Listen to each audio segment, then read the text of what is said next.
Ils sont plus de 500 000 en France. Ils travaillent souvent en décalé la nuit et on ne les remarque presque jamais. Ils touchent à tous les secteurs d'activité. Ils nettoient les bureaux, les services publics, les gares, les trains et les hôtels. Ils sont embauchés par des entreprises sous-traitantes, des petits contrats de 3 heures par jour pour 500 € par mois, ce qui les oblige à jongler avec 2 ou 3 emplois pour gagner leur vie. Ils sont les invisibles. Et eux, qu'on n'avait pas l'habitude de voir et d'entendre, sortent de l'ombre. Occupation de Burger King, grève aux archives nationales, à l'Holiday Inn, aux agences des finances publiques et dans les gares de la banlieue nord de Paris. On a été repris par une entreprise qui s'appelle Honnête, H. Honnête, depuis le 1er novembre. On a un cahier de revendication, mais ils ne veulent pas négocier. Le premier employeur des Invisibles s'appelle Honnête H. C'est le premier groupe français qui emploie 40 000 petites mains du nettoyage. Leader sur le segment du nettoyage ferroviaire du matériel roulant, le groupe Honnête est partenaire historique de la SNCF. À l'origine, la SNCF employait directement des gens pour le ménage. Mais aujourd'hui, la compagnie ferroviaire fait appel à Honnête, à qui elle sous-traite le nettoyage. La SNCF, comme la RATP, reste les vrais donneurs d'ordre, mais ne gère plus le personnel. À la gare du Nord, avec l'arrivée d'un nouveau chef de chantier d'Honnête dans les années 2000, les conditions de travail se sont dégradées. Meriem a travaillé pendant 10 ans pour nettoyer les trains de la gare du Nord. Une salariée modèle embauchée par Honnête. Aujourd'hui, elle est convoquée à son entretien préalable de licenciement. Pour s'y préparer, elle se rend à l'AVFT, l'Association européenne contre les violences faites aux femmes au travail. Vous ne vous doutez de rien. Je sais que vous n'avez commis aucune faute, hein, c'est pas là la question, mais vous n'imaginez pas quel est le stratagème qu'ils peuvent avoir mis en place contre vous. Moi, là, ça va être une surprise pour vous. Oui, ça c'est sûr. Moi, depuis 2009, j'ai jamais eu de rapport, j'ai jamais eu de convocation, alors j'ai jamais eu de sanction non plus. D'accord. C'est toujours menacé. Tout a basculé il y a un mois, lorsque Meriem est allée à la direction d'Honnête de la gare du Nord pour dire qu'elle ne pouvait plus supporter les agissements de son supérieur hiérarchique. Un jour, tu seras licencié. D'accord. Il me disait, viens, je te fais montrer un truc. On a eu de réclamation de la SNCF. Il fallait nettoyer bien les toilettes. Viens, je te fais montrer. Et quand je rentre avec lui pour me faire montrer le truc que je devrais nettoyer, alors là, il commence à m'enfermer dans les toilettes. Il commence à me frotter par le dos. Et en introduisant ses doigts au niveau vaginal, j'ai essayé plusieurs fois de le repousser, mais il m'obligeait de ne rien dire parce que sinon je serais licenciée. C'est pour ça que je n'ai jamais réussi à le dénoncer depuis de 2009 jusqu'à 2015. Et ces harcèlements et ces attouchements, et plutôt ces agressions sexuelles, ça va durer plus que 7 ans. Franchement, j'en peux plus, sincèrement, j'arrive plus. Parce qu'il sait que je suis une femme toute seule, que j'ai personne qui peut travailler avec moi, qui peut travailler pour moi. Je travaille pour mon père qui est déjà un handicapé marouf, je travaille que pour ma famille, alors lui qui est laissé à me faire dégager de mon travail et pourtant que j'ai rien fait. Après qu'elle se soit plainte de son chef, elle est convoquée à la gare du Nord pour son entretien préalable à son licenciement. Le directeur de l'agence Honnête va lui reprocher de ne pas avoir porté ses chaussures de sécurité dans les trains et d'avoir été insultante envers son chef de chantier. Je ne m'attendais pas à ça, parce qu'il y a des choses qui me reprochaient que je n'ai pas fait du tout. Même la façon qu'il me parlait, le directeur d'agence, parce qu'il n'était pas terrible du tout. Comme si j'étais vraiment une criminelle. Finalement, elle est licenciée. Sa plainte au pénal pour viol a été classée, faute de preuves. Mais avec 7 autres salariés, elle a saisi les prud'hommes. Ils accusent Honnête de licenciement abusif, harcèlement ou discrimination. C'est le cas de Nejma. Elle a travaillé 15 ans pour Honnête. Cette nettoyeuse est devenue handicapée du dos à force de vider des poubelles de 30 kilos. Suivant les recommandations de la médecine du travail, elle demande alors un changement d'affectation. En représailles, son chef lui donne à nettoyer, en plus des wagons, le vestiaire des hommes, dans les souterrains de la gare du Nord. Le couloir, je ne peux pas raconter, il y a plein d'erreurs. Des fois, on trouve des toxicomanes qui dorment dedans. On dirait que c'est un film d'horreur. Il y a quelqu'un qui va me tuer pendant 15 jours, il n'y a personne qui sait où je suis. Franchement, je travaille dans la peur, dans l'angoisse, dans le stress et je ne respecte personne. Quelqu'un qui fait nettoyage pour eux, c'est rien. On est comme des esclaves qui travaillent là-dedans. Pas des humains. En janvier 2015, terrorisée, elle fait un malaise. Refusant d'aller nettoyer seule la nuit les vestiaires des hommes, elle est licenciée 4 mois plus tard pour faute grave. Rachid Lacal a soutenu cette collègue et bien d'autres encore. Il est le lanceur d'alerte, licencié par Honnête après avoir dénoncé raquettes, harcèlement moral et sexuel subis par les équipes de nettoyage. Il avait pourtant alerté la SNCF et son comité d'éthique, mais ces derniers n'ont pas bougé. L'affaire a démarré il y a plus de 6 ans. Rachid Lacal était protégé par un mandat syndical. Mais après lui avoir fait subir 3 ans d'enfer et 3 procédures de licenciement, Honnête est arrivé à le mettre à la porte. Voilà. J'étais cariste, ils m'ont enlevé de poste, ils m'ont donné l'aspirateur. Je travaillais toute la journée l'aspirateur. J'aspirais 3 Eurostar, plus ou moins 5 Thalys. Ouais, à peu près entre 8 et 10 trains par jour.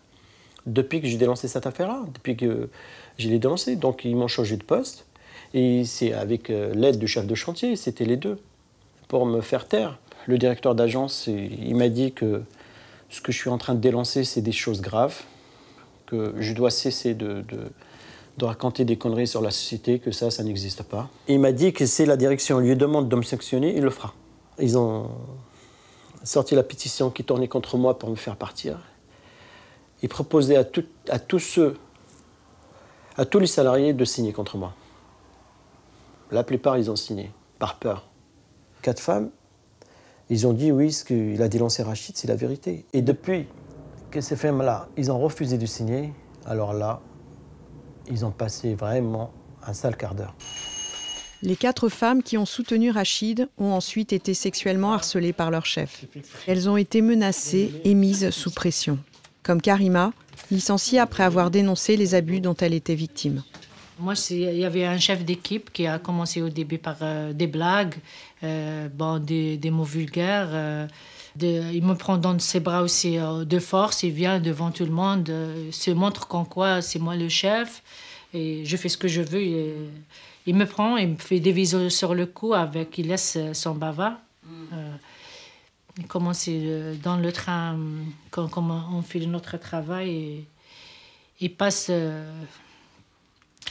derrière moi et il me touche avec son sexe. Il te frotte. Voilà, il me frotte avec son sexe quand je... Il a fait ça plusieurs fois, c'est pas une fois. À chaque fois, moi, je lui dis, s'il y a une femme qui décide de parler, je suis le premier témoin contre toi. Et c'est que la vérité. Il le faisait ça devant tout le monde. Donc, il était conscient de ce qu'il faisait. Oui, il ne peut pas dire non, je rigolais. On ne rigole pas avec ces choses-là. Le chef d'équipe, moi, il n'a pas le droit, je viens travailler, il n'a pas le droit de me dire, donne-moi ta chatte. Profite avant que tu meurs. Non, ça, c'était... On ne dirait pas qu'on était en France. Quand on était sur le chantier, c'était un autre monde. Vraiment, c'était horrible. Toutes les deux, vous avez subi du harcèlement moral tous les jours. Elles venaient, on se voyait tous les jours. Fin 2012 jusqu'à 2015, il y avait toujours une salariée qui avait un problème. Le syndicat, au niveau de la fédération, a alerté le comité de l'éthique et la direction de la SNCF. Nous n'avons eu aucune réponse. On les a sollicités, ils ont dit qu'ils ne pouvaient pas se mêler d'un conflit interne à Chrégnier. Voilà. Et au final, ils attendaient une décision de justice. Et pendant ce temps-là, ils ont réattribué le marché pendant 3 ans, de 2015 à 2018, à Honnête, à Chrégnier, Gare du Nord. La seule réponse donnée par la SNCF est cette lettre de février 2013. Alertée par l'Association européenne contre les violences faites aux femmes au travail, la SNCF précise: la responsabilité de la SNCF ne saurait être mise en cause dans cette affaire. Aucun agent de la SNCF ni aucun matériel ou installation de la SNCF ne sont d'ailleurs concernés par la présente affaire. Qu'est-ce que ça m'inspire ? De la honte. À notre tour, nous avons tenté de joindre la SNCF.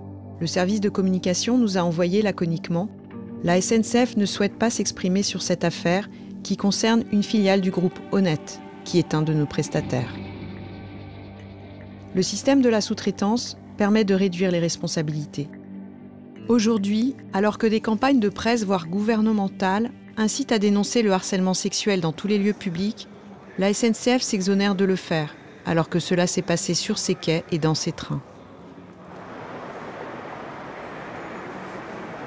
Même stratégie d'évitement à l'Holiday Inn de Clichy, dans les Hauts-de-Seine. 100 jours de grève et pas le début d'une négociation. Le patron de l'hôtel connaît pourtant bien les 12 grévistes qui nettoient son établissement depuis 10 ans. Mais il se retranche derrière son sous-traitant, la société Emera, employeur juridique des grévistes. Le conflit social a démarré quand Emera, énième sous-traitant missionné par l'hôtel, a augmenté les cadences au risque d'écœurer les salariés. Mirabel est femme de chambre et déléguée syndicale CNT. Depuis 10 ans, nous avons connu 6 entreprises, donc ce qui est quand même énorme pour des salariés. Ce changement constant, et chaque fois qu'il y a une nouvelle entreprise, les conditions de travail se dégradent, ça change. Donc à un moment donné, il faudrait quand même que ces employeurs-là essayent de nous respecter, de respecter notre dignité et nos conditions de travail.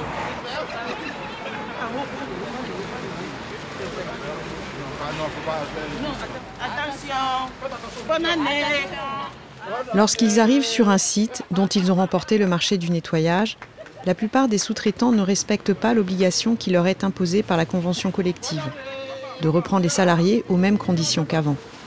On a bien ça. C'est bien comme ça. Le nouveau sous-traitant, Emera, a fait pire que les autres. Bonjour les camarades. Bonjour les grévistes. Bonjour. Alors, vous êtes toujours dans le découpage? Oui. Des syndicalistes soutiennent les grévistes depuis le début du mouvement. L'Holiday Inn, c'est 3 chambres à l'heure, c'est-à-dire si on met 2 heures pour faire les 3 chambres parce qu'elles sont trop sales ou que le client ne sort pas tout de suite, on ne paye qu'1 heure aux salariés. Donc il y a cette problématique, il y a aussi le fait qu'on leur avait supprimé les 2 jours de repos consécutifs. Et la nouvelle direction d'Emera a voulu les faire travailler sur 6 jours. Eric est équipier à l'hôtel. Avant, il passait l'aspirateur et s'occupait de préparer les chambres. Il est aujourd'hui porte-parole des grévistes. Donc aujourd'hui, Holiday Inn dit « ce ne sont pas mes salariés, c'est à la société de sous-traitance de résoudre le problème ». C'est pour ça que je pense qu'aujourd'hui, le conflit est aussi long. Chacun s'envoie la balle. Donc c'est ça qui pose problème aujourd'hui. C'est ça aussi le problème de la sous-traitance. Parce qu'à chaque fois qu'il y a un problème, les donneurs d'ordre se cachent derrière le problème pour dire « c'est pas moi, ce ne sont pas mes salariés ». Les employeurs ne sont pas pressés de trouver une solution malgré les températures négatives. Le responsable de l'hôtel, considéré comme le vrai patron en tant que donneur d'ordre, n'a pas autorisé à faire grève à l'intérieur de l'établissement, sur le lieu de travail comme c'est pourtant le droit. Le sous-traitant, Emera, a remplacé très facilement les grévistes par des salariés qu'il a déplacés d'autres hôtels grâce à la clause de mobilité. Les salariés mutés, entre guillemets, ne peuvent pas refuser parce que s'ils refusent, ils peuvent s'exposer justement à des risques qui peuvent aller jusqu'au licenciement pour refus de mutation, donc parfois pour faute grave. Et pour les salariés qui sont en grève, c'est une atteinte quand même à leur droit de grève, de manière parfaitement légale. Mais la clause de mobilité est toujours quelque chose de central, parce qu'en fait, c'est une possibilité d'arbitraire très importante. C'est-à-dire un patron qui voit un salarié qui est soit un peu récalcitrant, soit qui réclame ses droits avec insistance, rien de plus facile que de l'envoyer à l'autre bout de la région parisienne. Et en fait, ça lui fait perdre son travail parce que c'est trop loin de chez lui ou c'est en contradiction avec les horaires qu'il a dans un deuxième emploi. Ça permet à l'employeur réel, donc effectif, à avoir une main-d'œuvre toujours exploitable, grâce y compris à ce type de clause en fait. C'est que lui, il ne se soucie pas du tout de la main-d'œuvre. Il suffit qu'à un moment donné, il remarque que les cadences ne sont plus assumées par tel ou tel salarié parce qu'ils sont là sur le chantier depuis 10 ans, 15 ans, donc ils sont usés par ce type de travail, pour dire voilà, tu vas me remplacer machin et machine et tu vas me faire venir des gens qui sont aptes à travailler et à assumer la cadence. Le groupe Holiday Inn accepte de négocier, car le conflit commence à ternir son image de marque, notamment avec toutes les infractions relevées par l'inspection du travail. C'est toujours ainsi que les lignes bougent dans l'univers de la sous-traitance.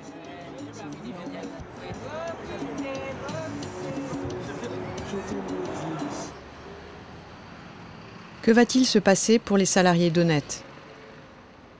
L'audience au prud'homme, attendue depuis 5 ans, va enfin se tenir aujourd'hui. Rachid Lacal a dans sa poche une lettre qu'il vient de recevoir. C'est une pièce déterminante pour le procès. Un contremaître d'Honnête reconnaît officiellement avoir fait 2 faux témoignages sous la pression de sa hiérarchie pour permettre de licencier Karima. Je les ai signés sans les lire et sous la pression. Monsieur me disait que si je ne signais pas, j'étais dehors. Je n'avais pas le choix, peur du chômage et de la galère à mon âge. J'atteste sur l'honneur que je n'ai jamais constaté que madame ne faisait pas un bon travail.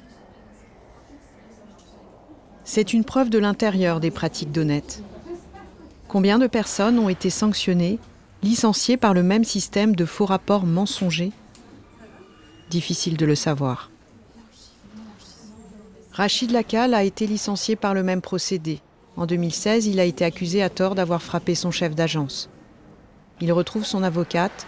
Sans elle, sans son acharnement, l'affaire aurait été étouffée sous le poids des faux témoignages. Je sais que vous l'avez pas fait. Monsieur Lacal, vous n'avez pas à vous justifier. Moi, je sais que vous l'avez pas fait depuis le début. Ils montent tous dans le dossier. Donc, c'est le summum du mensonge, mais personne ne doute, mais une seconde, que vous n'avez jamais fait ça. Le procès dure toute la matinée. Chacun expose ses arguments. L'avocate d'Honnête remet en cause la parole des 5 victimes alors qu'elles espéraient un minimum de reconnaissance. L'audience que nous n'avons pas été autorisés à filmer va se terminer dans les couloirs. Moi, je ne peux pas mentir sur quelqu'un. Je ne peux pas dire les mensonges. Vous êtes un chef d'exploitation, vous avez des responsabilités. Normalement, vous n'avez pas le droit de mentir sur un salarié. Moi, je vous regarde en face. Regarde-moi en face. Vous n'avez pas honte, hein? 46 jours plus tard, les salariés d'Honnête viennent chercher leur décision au Conseil des prud'hommes. Les dernières minutes, après 5 ans d'attente, sont les plus longues à vivre. Ils sont tous persuadés d'avoir perdu, tant le combat est disproportionné. Bonjour monsieur. Bonjour. Vous êtes Ils viennent la mort dans l'âme chercher leur jugement. Marilyn Baldec de l'AVFT les accompagne, l'association qui les soutient depuis le début est partie intervenante au procès. Monsieur Lacal, vous vous asseoir s'il vous plaît. Merci monsieur. Je vous remets le jugement prononcé aujourd'hui par mise à disposition, je vous le remets. Merci. Merci, monsieur. Je vous en prie.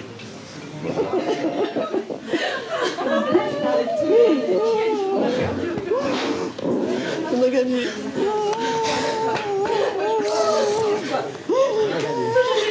Merci beaucoup. Merci beaucoup, madame. Merci mille fois. Merci mille fois, madame. Merci beaucoup. Merci mille fois. Marine, c'est sûr, on a gagné.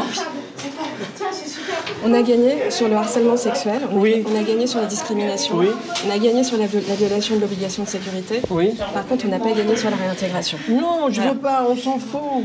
L'honneur de ces femmes-là avant tout. Voilà, la justice est passée.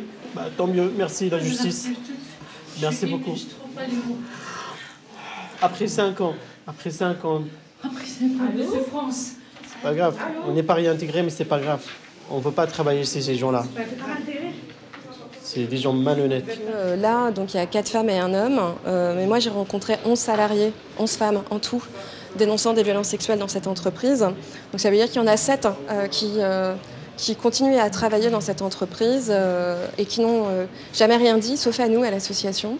Et j'espère que ça va les encourager en fait, à se saisir de leurs droits. Le 10 novembre 2017, le Conseil des prud'hommes a condamné Honnête à 300 000 € de dommages et intérêts au bénéfice des 5 salariés du syndicat Sudrail et de l'AVFT. Suite à cette condamnation, Honnête a accepté pour la première fois de s'exprimer publiquement sur l'affaire. Ce jugement, tel qu'il ressort en première instance du Conseil de prud'hommes de Paris, nous paraît vraiment inique et injuste pour nous, employeurs, mais pour mes propres employés, puisque notre rôle d'employeur, c'est évidemment en permanence de mettre un dispositif à la disposition de nos salariés, hommes et femmes, pour leur permettre de réagir quand ils sont confrontés à ce genre de situation. Autant Honnête est prompte à licencier ceux qui viennent se plaindre de harcèlement ou de faits plus graves, autant la société ne met pas en place un dispositif pour sanctionner les chefs qui sont mis en cause. À la gare du Nord, Les invisibles ont bien compris que la loi du silence est devenue leur meilleur allié. Compte tenu du fait que nous mettons tout en œuvre pour que ça ne se produise pas, nous considérons que ce jugement est un jugement inique. Et donc, nous avons décidé de faire appel. Faire appel permet de gagner du temps, de préserver son image et de continuer à clamer son innocence et de candidater pour de nouveaux marchés. Nous sommes allés voir le défenseur des droits, Jacques Toubon. Il est au cœur de la condamnation d'Honnête au prud'homme. C'est grâce à un long travail d'enquête indépendante, en auditionnant tous les protagonistes, qu'il a permis à la justice de condamner Honnête en première instance. Nous avons dit, dans le cas de ces femmes, le harcèlement sexuel est constitué par des paroles, par des actes. Ce qui est constitué aussi, c'est les mesures de rétorsion, menaces de déplacement, de suppression de primes. Nous l'avons démontré. Et naturellement, au bout, la mesure ultime, c'est-à-dire le licenciement comme conséquence ultime de la dénonciation, en quelque sorte. Et à partir de là, le tribunal a repris toutes ces observations. Il les a pris, je ne dirais pas comme parole d'évangile, mais il les a assises, installées dans son jugement, et il en a tiré la conséquence qu'il a donné raison à ces personnes, et tort à l'employeur. Le défenseur des droits, je ne suis pas habilité à prononcer un jugement sur sa position. Il a pris une position qui nous paraît aussi une position extrêmement à charge pour l'entreprise. Les choses ne se sont pas passées comme le jugement le dit. Voilà. Alors justement, je vous donne la parole. Comment elles se sont passées, les choses? Moi, j'ai envie de savoir. Mais madame, encore une fois, moi je ne vais pas en... Cette affaire, elle a maintenant plus de 7 ans d'existence, 2012, fin 2012, octobre 2012. Je ne vais pas en quelques minutes vous synthétiser cette affaire. Malgré sa condamnation de 300 000 € au prud'homme, le groupe Honnête continue à nettoyer la gare du Nord. Il gagne même de nouveaux marchés à la SNCF et auprès des administrations publiques et des ministères. Visiblement, personne n'en a tiré les conséquences. Dans le secteur public, les abus sont également nombreux. La situation empire depuis que l'État a décidé d'externaliser la fonction du nettoyage en faisant appel à la sous-traitance. Les conflits se développent et ternissent l'image des services publics. Les administrations passent des contrats de nettoyage avec des entreprises sous-traitantes qui ne respectent pas toujours le droit du travail. Incubétique, une start-up innovante qui porte le label de l'économie sociale et solidaire, a vu qu'il y avait une place à prendre pour redonner un peu de panache à tout ce monde. Éric Allemand est le fondateur de ce nouveau maillon dans la chaîne de la sous-traitance qui prétend vendre des services qui respectent une éthique.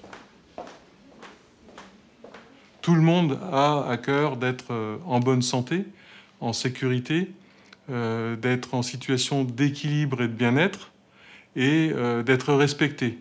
Donc ça, tout le monde aspire à ça. Et après, vous pouvez rajouter l'accès à la connaissance, l'intégration ou l'insertion. Et tout le monde a à cœur de se réaliser au travers d'un projet de qualité.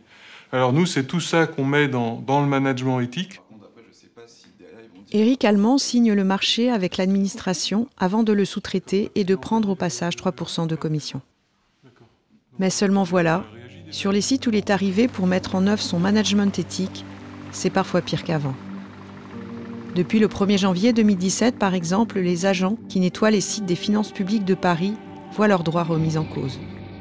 Il y a eu aussi 2 grèves, dont une de 4 mois. Danielle Cheton, ancienne inspectrice des impôts, consacre le plus clair de son temps à aider les petites mains du nettoyage. Avec Fabrice Egalis, contrôleur des finances publiques et représentant du personnel des finances de Paris. Ils reçoivent en permanence des réclamations d'employés mécontents. Parce qu'ils craignent d'être licenciés en témoignant, les salariés vont parler sous le couvert de l'anonymat. On a beaucoup de problèmes. Depuis l'arrivée de la nouvelle société. On n'est pas en bonne condition. La charge de travail. La charge de travail, autre chose parce que avant on travaillait 3 heures, maintenant ils ont diminué, ils m'ont mis 2h45. Là qu'on doit faire 3 heures, on va faire 2h45. Même les primes de fin d'année, cette année, on n'est pas vu. Donc vous travaillez plus dur. Voilà, c'est là-bas, c'est comme ça. Depuis que c'est parti, bon, c'est fini. Hein. C'est fini. Donc, pas assez. Et comment vous faites quand il n'y a plus de produits? Mais quand on n'a pas de produits, on n'a pas. Hein. Vous l'avez avec de l'eau seulement? Ah ouais, de l'eau seule. Oui, ça ne peut pas être propre. On nous a dit que la poussière, il y a quelqu'un qui est engagé pour faire la poussière. On nous a dit. Je ne sais pas qui. Ah oui, c'est comme ce qu'on disait tout à l'heure, il y a de moins en moins de responsables des sociétés de nettoyage pour voir si le travail est fait. Et le problème des sociétés de nettoyage, c'est de faire de l'argent, c'est pas de faire le ménage. Mais depuis le 1er janvier, vous passez plus la machine. Oh, depuis janvier 2016, non? Donc comment le sol est nettoyé maintenant? On le nettoie avec un balai et puis voilà, avec les serpillères. Donc plus personne fait le décapage? Non. Et donc il faut travailler comment? Uniquement en force. Ouais. Donc c'est plus fatigant. Ah, bien sûr. Eh oui. On n'a pas de choix. Eh oui. On est obligé à tenir et à faire ça pour vivre. Nous interpellons systématiquement tous ceux dont nous pensons qu'ils sont responsables aussi de cette situation. Nous avons interpellé Incubétique, qui est le titulaire, la société titulaire du marché. On nous a répondu que ils faisaient toute confiance à leurs partenaires et qu'ils n'avaient pas à s'immiscer dans leur gestion interne. Des salariés, des syndicalistes me disent que sur la moitié des sites, ils rencontrent des problèmes. Et le fait est que, alors je peux vous énumérer les problèmes, des heures supplémentaires non payées, quand quelqu'un part en vacances, il n'est pas remplacé, les passes Navigo, ils ont un mal fou à se les faire rembourser. Voilà, il y a eu des tentatives de virer des gens, de les enlever de leur poste ou de les muter, des mutations d'office. Une dame victime de harcèlement qu'on a convoquée à un entretien préalable de licenciement parce qu'elle nettoyait pas suffisamment vite et bien 29 toilettes en 1h30. Alors, ça, il s'agit de quelques sites sur lesquels effectivement nous avons connu des tensions l'année dernière et sur lesquels nous avons répondu. Là, je vous parle des sites des finances publiques, donc les centres des impôts, et des difficultés rencontrées sur la moitié des sites par des dizaines de salariés. Est-ce qu'on peut couper, s'il vous plaît? Incubétique est une belle vitrine qui permet de faire croire que les administrations ne traitent qu'avec des gens respectables et des sociétés respectables, mais c'est loin d'être toujours le cas. En 2017, Incubétique est sorti gagnant d'un appel d'offres organisé par l'UGAP, l'Union des groupements d'achat public. Cette structure sélectionne les prestataires qui vont nettoyer les administrations et les collectivités locales. Nous essayons de comprendre pourquoi ils ont choisi Incubétique. Valérie Théris est en charge des marchés de l'UGAP. Il y a énormément de conflits. Ces derniers mois, il y en a eu plein. Oui, mais c'est pas l'UGAP qui est en charge du respect de la réglementation du Code du travail dans les entreprises. Ça, c'est pas du tout notre métier, en fait. Donc nous, on s'assure que les entreprises sont en règle. Elles ont obligation de respecter tous les codes, y compris le Code du travail. Mais la gestion des ressources humaines est menée directement par l'entreprise de nettoyage et l'UGAP n'interfère pas du tout dans ce sujet. Pourquoi ? Eh bien parce que le marché de l'UGAP est un marché de résultats. C'est-à-dire que ce qui nous importe, c'est que le résultat qui a été commandé soit atteint. Et pas un marché de moyens. Je n'achète pas des jours-hommes, j'achète des mètres carrés nettoyés.